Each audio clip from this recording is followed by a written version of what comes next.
सूत जी कहते हैं, महर्षियों, अमित बुद्धिमान ब्रह्मा जी की कही हुई यह कथा सुनकर द्विजश्रेष्ठ नारद विस्मय में पड़ गए। उन्होंने प्रसन्नतापूर्वक प्रश्न किया। नारद जी ने पूछा, पिताजी, भगवान विष्णु शिव जी को छोड़कर अन्य देवताओं के साथ दक्ष के यज्ञ में क्यों चले गए, जिसके कारण वहां उनका तिरस्कार हुआ? क्या वे प्रलयकारी पराक्रम वाले भगवान शंकर को नहीं जानते थे? फिर उन्होंने अज्ञानी पुरुष की भांति रुद्रगणों के साथ युद्ध क्यों किया? करुणानिधे, मेरे मन में यह बहुत बड़ा संदेह है। आप कृपा करके मेरे इस संशय को नष्ट कर दीजिए और प्रभु, मन में उत्साह पैदा करने वाले शिवचरित को कहिए। ब्रह्मा जी ने कहा, नारद, पूर्व काल में राजा शिव की सहायता करने वाले श्रीहरि को दधीचि मुनि ने शाप दे दिया था, जिससे उस समय वे इस बात को भूल गए और वे दूसरे देवताओं को साथ ले दक्ष के यज्ञ में चले गए। दधीचि ने क्यों शाप दिया, यह सुनो। प्राचीन काल में शिव नाम से प्रसिद्ध एक महातेजस्वी राजा हो गए हैं। वे महाप्रभावशाली मुनीश्वर दधीचि के मित्र थे। दीर्घ काल की तपस्या के प्रसंग से शिव और दधीचि में विवाद आरंभ हो गया, जो तीनों लोकों में महान अनर्थकारी के रूप में विख्यात हुआ। उस विवाद में वेद के विद्वान शिव भक्त दधीचि कहते थे कि शूद्र, वैश्य और क्षत्रिय, इन तीनों वर्णों से ब्राह्मण ही श्रेष्ठ है, इसमें संशय नहीं है। महामुनि दधीचि की यह बात सुनकर धन वैभव के मद से मोहित हुए राजा शिव ने उसका इस प्रकार प्रतिवाद किया। शिव बोले, राजा, इंद्र आदि 8 लोकपालों के स्वरूप को धारण करता है। वह समस्त वर्णों और आश्रमों का पालक एवं प्रभु है, इसलिए राजा ही सबसे श्रेष्ठ है। राजा की श्रेष्ठता का प्रतिपादन करने वाली श्रुति भी कहती है कि राजा सर्वदेव में है। मुने, इस श्रुति के कथा अनुसार जो सबसे बड़ा देवता है वह मैं ही हूँ। इस विवेचन से ब्राह्मण की अपेक्षा राजा ही श्रेष्ठ सिद्ध होता है। च्यवन नंदन, आप इस विषय में विचार करें और मेरा अनादर न करें, क्योंकि मैं सर्वथा आपके लिए पूजनीय हूँ। राजा शिव का यह मत श्रुतियों और स्मृतियों के विरुद्ध था। इसे सुनकर भृगु कुलभूषण मुनि श्रेष्ठ दधीचि को बड़ा क्रोध हुआ। मुने, अपने गौरव का विचार करके कुपित हुए महातेजस्वी दधीचि ने शिव के मस्तक पर बाएं मुक्के से प्रहार किया।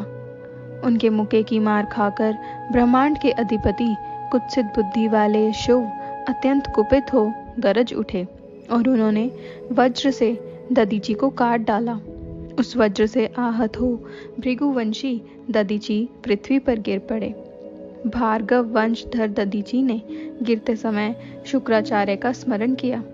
योगी शुक्राचार्य ने आकर दधीचि के शरीर को, जिसे शिव ने काट डाला था, तुरंत जोड़ दिया। दधीचि के अंगों को पूर्ववत जोड़कर शिव भक्त शिरोमणि तथा मृत्युंजय विद्या के प्रवर्तक शुक्राचार्य ने उनसे कहा। शुक्र बोले, तात दधीचि, मैं सर्वेश्वर भगवान शिव का पूजन करके तुम्हें श्रुति प्रति पादित महामृत्युंजय नामक श्रेष्ठ मंत्र का उपदेश देता हूँ।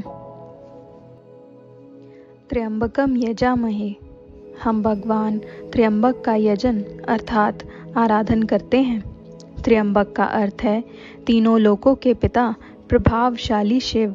वे भगवान सूर्य, सोम और अग्नि तीनों मंडलों के पिता हैं। सत्व, रज और तम तीनों गुणों के महेश्वर हैं।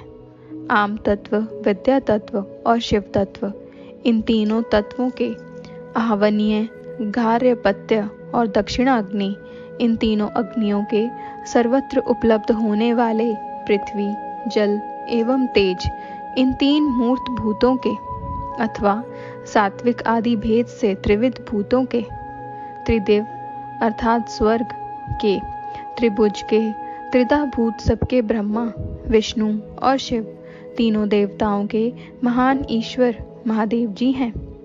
यहाँ तक के मंत्र के प्रथम चरण की व्याख्या हुई। मंत्र का द्वितीय चरण है सुगंधिम पुष्टि वर्धनम। जैसे फूलों में गंध उत्तम होती है, उसी प्रकार वे भगवान शिव संपूर्ण भूतों में, तीनों गुणों में, समस्त कृत्यों में, इंद्रियों में, अन्य अन्य देवों में और गणों में उनके प्रकाशक सारभूत आत्मा के रूप में व्याप्त हैं। अतएव सुगंध युक्त एवं संपूर्ण देवताओं के ईश्वर हैं। यहाँ तक सुगंधिम पद की व्याख्या हुई। अब पुष्टिवर्धनम की व्याख्या करते हैं। उत्तम व्रत का पालन करने वाले द्विजश्रेष्ठ महामुने नारद, उन अंतर्यामी पुरुष शिव से प्रकृति का पोषण होता है। महत्त्व से लेकर विशेष पर्यंत संपूर्ण विकल्पों की पुष्टि होती है तथा मुझ ब्रह्मा का, विष्णु का, मुनियों का और इंद्रियों सहित देवताओं का भी पोषण होता है। इसलिए वे ही पुष्टिवर्धन हैं। अब मंत्र के तीसरे और चौथे चरण की व्याख्या करते हैं। उन दोनों चरणों का स्वरूप यूं है।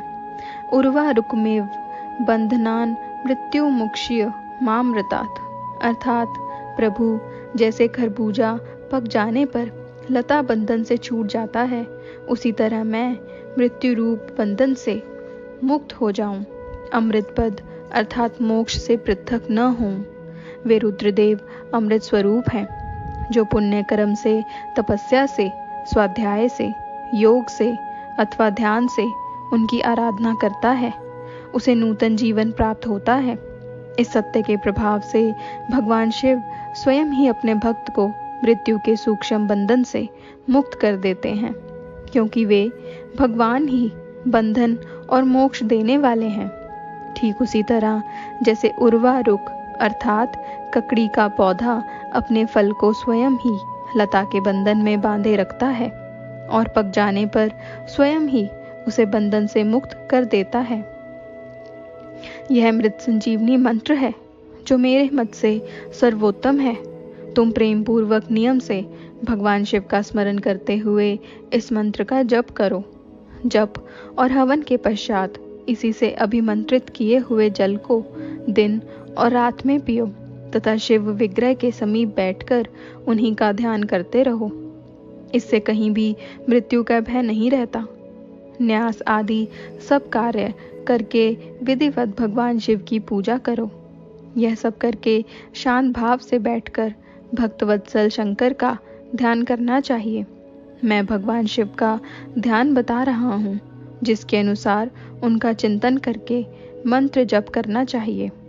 इसी तरह निरंतर जप करने से बुद्धिमान पुरुष भगवान शिव के प्रभाव से उस मंत्र को सिद्ध कर लेता है।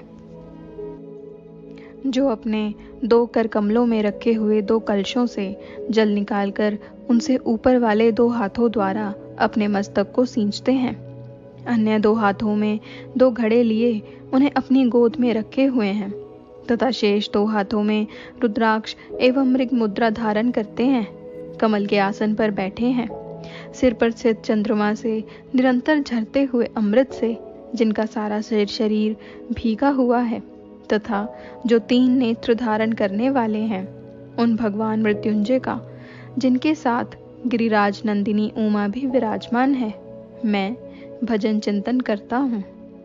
ब्रह्मा जी कहते हैं, तात मुनि श्रेष्ठ दधीची को इस प्रकार उपदेश देकर शुक्राचार्य भगवान शंकर का स्मरण करते हुए अपने स्थान को लौट गए। उनकी वह बात सुनकर महामुनि दधीची बड़े प्रेम से शिवजी का स्मरण करते हुए तपस्या के लिए वन में गए। वहां जाकर उन्होंने विधि पूर्वक महामृत्युंजय मंत्र का जप और प्रेम पूर्वक भगवान शिव का चिंतन करते हुए तपस्या आरंभ की। दीर्घ काल तक उस मंत्र का जप और तपस्या द्वारा भगवान शंकर की आराधना करके दधीची ने महामृत्युंजय शिव को संतुष्ट किया। महामुने उस जप से प्रसन्नचित हुए भक्तवत्सल भगवान शिव दधीची के प्रेमवश उनके सामने प्रकट हो गए। अपने प्रभु शंभु का साक्षात दर्शन करके मुनीश्वर दधीची को बड़ी प्रसन्नता हुई। उन्होंने विधि पूर्वक प्रणाम करके दोनों हाथ जोड़ भक्ति भाव से शंकर का स्तवन किया। तात मुने, तदनंतर मुनि के प्रेम से प्रसन्न हुए शिव ने च्यवन कुमार दधीची से कहा, तुम वर मांगो। भगवान शिव का यह वचन सुनकर भक्त शिरोमणि दधीची दोनों हाथ जोड़ नतमस्तक हो भक्तवत्सल शंकर से बोले।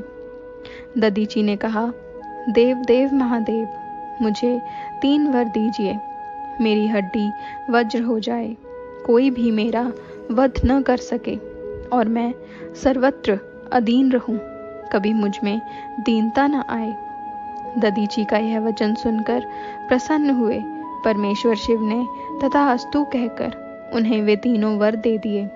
शिव जी से 3 वर पाकर वेद मार्ग में प्रतिष्ठित महामुनि दधीची आनंद मग्न हो गए और शीघ्र ही राजा शुभ के स्थान में गए। महादेव जी से अवध्यता, वज्रमय अस्थि और अधीनता पाकर दधीची ने राजेंद्र शुभ के मस्तक पर लात मारी। फिर तो राजा शुभ ने भी क्रोध करके दधीची पर वज्र से प्रहार किया। वे भगवान विष्णु के गौरव से अधिक गर्व में भरे हुए थे, परंतु शिव का चलाया हुआ वह वज्र परमेश्वर शिव के प्रभाव से महात्मा दधीची का नाश न कर सका। इससे ब्रह्म कुमार शिव को बड़ा विस्मय हुआ। मुनीश्वर दधीची की अवध्यता, अधीनता तथा वज्र से भी बढ़ चढ़कर प्रभाव देखकर ब्रह्म कुमार शिव के मन में बड़ा आश्चर्य हुआ। उन्होंने शीघ्र ही वन में जाकर इंद्र के छोटे भाई मुकुंद की आराधना आरंभ की। वे शरणागत पालक नरेश मृत्युंजय सेवक दधीची से पराजित हो गए थे। शिव की पूजा से गरुड़ ध्वज भगवान मधुसूदन बहुत संतुष्ट हुए। उन्होंने राजा को दिव्य दृष्टि प्रदान की। उस दिव्य दृष्टि से ही जनार्दन देव का दर्शन करके उन गरुड़ ध्वज को शिव ने प्रणाम किया और प्रिय वचनों द्वारा उनकी स्तुति की। इस प्रकार देवेश्वर आदि प्रशंसित उन अजय ईश्वर श्री नारायण देव का पूजन और स्तवन करके राजा ने भक्ति भाव से उनकी ओर देखा तथा उन जनार्दन के चरणों में मस्तक रखकर प्रणाम करने के पश्चात उन्हें अपना अभिप्राय सूचित किया। राजा बोले, भगवान दधीची नाम से प्रसिद्ध एक ब्राह्मण है जो धर्म के ज्ञाता हैं। उनके हृदय में विनय का भाव है। वे पहले मेरे मित्र थे। इन दिनों रोग शोक से रहित मृत्युंजय महादेव जी की आराधना करके वे उन्हीं कल्याणकारी शिव के प्रभाव से समस्त अस्त्र शस्त्रों द्वारा सदा के लिए अवध्यय हो गए हैं। एक दिन उन महातपस्वी दधीची ने भारी सभा में आकर अपनी बाएं पैर से मेरे मस्तक पर बड़े वेग से अवहेलना पूर्वक प्रहार किया और बड़े गर्व से कहा, मैं किसी से नहीं डरता। हरे, वे मृत्युंजय से उत्तम वर पाकर अनुपम गर्व से भर गए हैं। ब्रह्मा जी कहते हैं, नारद, महात्मा दधीची की अवध्यता का समाचार जानकर श्री हरि ने महादेव जी के अतुलित प्रभाव का स्मरण किया। फिर वे ब्रह्मपुत्र राजा शुभ से बोले, राजेंद्र, ब्राह्मणों को कहीं थोड़ा सा भी भय नहीं है। भूपते, विशेषतः रुद्र भक्तों के लिए तो भय नाम की कोई वस्तु है ही नहीं। यदि मैं तुम्हारी ओर से कुछ करूं तो ब्राह्मण दधीची को दुख होगा और वह मुझ जैसे देवता के लिए भी शाप का कारण बन जाएगा। राजेंद्र, दधीची के शाप से दक्ष के यज्ञ में सुरेश्वर शिव से मेरी पराजय होगी और फिर मेरा उत्थान भी होगा। महाराज, इसलिए मैं तुम्हारे साथ रहकर कुछ करना नहीं चाहता। मैं अकेला ही तुम्हारे लिए दधीची को जीतने का प्रयत्न करूंगा। भगवान विष्णु का यह वचन सुनकर शिव बोले, बहुत अच्छा, ऐसा ही हो। ऐसा कहकर वे उस कार्य के लिए मन ही मन उत्सुक हो प्रसन्नता पूर्वक वहीं ठहर गए।